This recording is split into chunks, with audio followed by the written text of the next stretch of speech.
Dobrý deň, máme dneska krásne počasie a chcela by som sa vás spýtať, čo si myslíte o reprezentácii našeho hokejového družstva?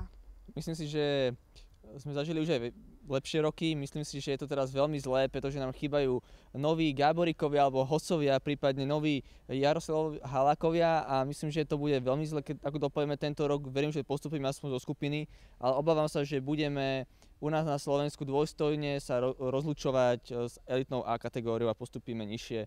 A budem veľmi rád, ak sa dostaneme vôbec na Olympiádu v roku 2014, pretože máme osobnosti ako je Tomáš Tatár, alebo Pánik, alebo Jaroslav Janus, prípadne Jaroslav Halák, ale ostatní proste nemáme nič.